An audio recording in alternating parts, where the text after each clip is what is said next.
What's going on, guys? This is Malcolm, and you're on Malcolm Talks. I appreciate you guys visiting the channel. You know, today I want to talk to you guys about just childhood trauma. And it comes in a lot of different forms, man. But I'm going to tell you about a kind of a childhood traumatic experience that I had when I was coming up.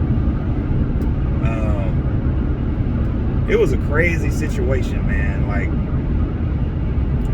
there was a guy who was clearly on drugs, and he ended up attacking my mom's car while my little brother was in it. I was actually outside the car, and it was a crazy story, man. And I'm gonna go ahead and tell you guys about it. You know, when I was about 5th, 6th grade, I used to go to this after school program, and it was a program that was in this lady's house. She was an old black lady, really nice, sweet lady, and she had an after school program in her home.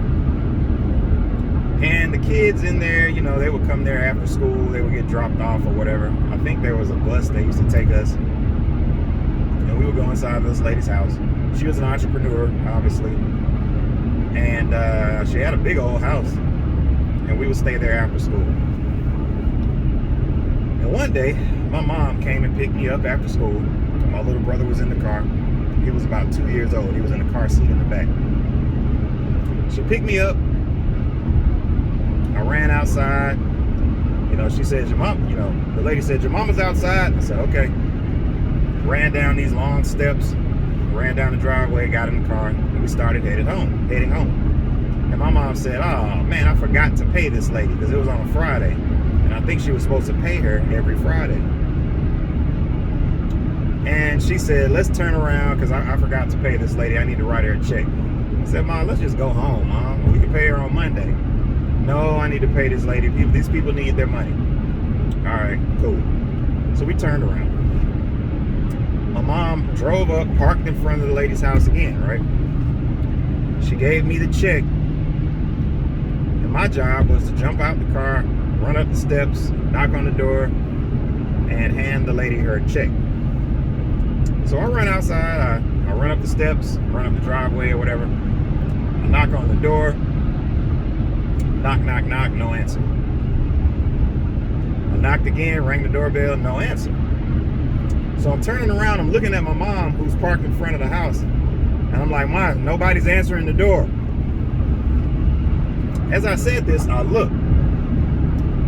And I look kind of up the street a little bit. There was a man with some shorts on. Black man with some shorts. That's all he had on. No shirt, no socks, no shoes, just shorts. And he was running full speed down the street. And I'm watching him from a distance. I'm like, what is he, jogging? But I could tell he didn't have on many clothes. I'm like, that's a little weird. So he's running full speed, full speed. His hair is looking all over the place. Hair is looking crazy. I'm like, something seems a little odd here. I'm watching this guy. He's running, he's running. The man gets right up to the car, runs full speed, jumps in the air, and basically swan dives into my mom's windshield. Just like this. Boom! Cracked the windshield. He then gets on his hands and knees and starts beating the windshield in. Boom! Boom! The windshield is shattering inward.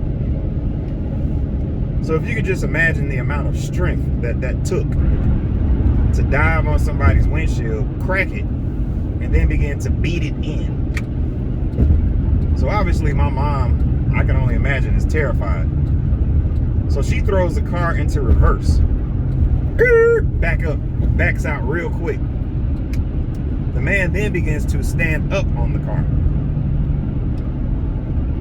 My mom is backing up while this man is standing up on her car. She later told me that she was trying to get me out of harm's way, because you got to remember, I'm right there on the front doorstep, and he's in the front of the street, right in front of the house. So I'm watching this in disbelief. I'm like, oh, this is not good. I got to do something. My mom starts laying on the floor. Bah, bah, bah. You know, she cracked the window a little bit. Somebody call the police. Call the police. You know. Now the man, as my mom was backing up in her car, he kind of fell off the car. So then I'm like, oh shit, I got to do something. I saw a brick. It was a brick right in front of the yard. I ran down the stairs and I picked up the brick. And my first thought, I'm about to go over here and hit this man with this brick. And then I heard my mom say, call the police. Call the police. And so at that moment, my second thought was, I gotta run in somebody's house and use their phone so I can call 911. So I dipped off the porch, full speed, ran across the street. It was two ladies standing in the yard. Standing in the yard like, what in the world's going on out here? I said, I need to call the police. She said, the phone's in the kitchen, baby. I ran right past them, ran into their kitchen, and was looking for the phone. It was one of them old school phones that hang up on the wall with the long cord. The kind that you got to do this with. So I'm in there, I'm picking up the phone. Then I just realized I've never dialed 911. So for a second, I kind of froze up. I was like, okay, 911. And then I heard one of them say, they got him, baby. They got him. I said, oh. I'm like, okay. So I ran outside, and the man had been apprehended. There was two police officers that evidently lived next door.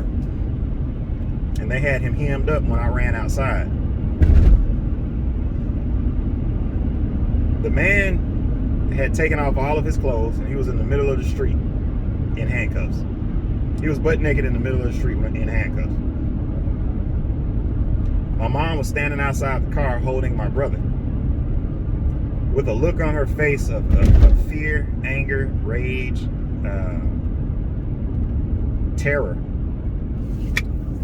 And it was all just a whirlwind. I didn't know what was going on. And we looked down at the man. The man was looking up at my mother. And he said, ma'am, I'm sorry, ma'am. Ma'am, I'm sorry. Are you okay, ma'am? I'm sorry. Where's all this empathy coming from now? You couldn't have had that same empathy before you jumped on the car and started beating it in? So evidently the man was a heroin addict. And he was high. And he went and he flew into a rage. Mental health concerns, obviously.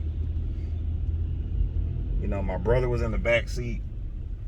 He experienced the whole thing firsthand. And so I tell you that story because I was impacted. My younger brother was impacted. That was a traumatic event. There are people all over this country that experience things like that on a regular basis. Now, I'm not sure what impact that had on me and my life going forward. You know, I think maybe it has caused me to be a little more paranoid, where I'm always kind of looking around like you never know what anybody might do. So I'm like always watching people, thinking the worst. I'm like, man, you never know what may happen, so you're always kind of skeptical of people that you don't know. But we don't really know how these things manifest themselves, because you have all of these traumatic experiences happening. You got a lot of school shootings happening right now, which is just horrible. There was a big one in Texas the other day at an elementary school. Tragic, man. My heart goes out to those families, and that's just one of those things, man, where it's like, man, we have to do something to prevent this type of thing. Everybody's talking about gun control and things like that. Yeah, we need to have it so that people with mental health issues can't buy weapons, man. That's not going to stop everything, but I think it would cut down on something. And I personally don't understand why somebody would disagree with that. So we're in a strange place right now in America, where we see all types of traumatic things and are expected to just continue on with our lives like as if nothing ever happened. And then you're talking about children, man. Like, when we experience things, we want to get mental health evaluations and get therapy and all this other stuff, what's the child gonna get? What are you gonna do for the children? Because see, we remember consciously all of the things that happen to us because our brain is much more developed. But when a child experiences traumatic events like that, they may not necessarily remember it as keenly, but I think the experience themselves, it sinks much deeper into their subconscious. So it actually may be more damaging, not less. So these are all things that we need to be thinking about, increasing mental health supports and things like that in schools and because again, man, there's a lot of people who are dealing with a lot of different trauma and they need help. That's all I got for you, man. Comment, subscribe, and I'm gonna holler at you guys next time, man. Peace.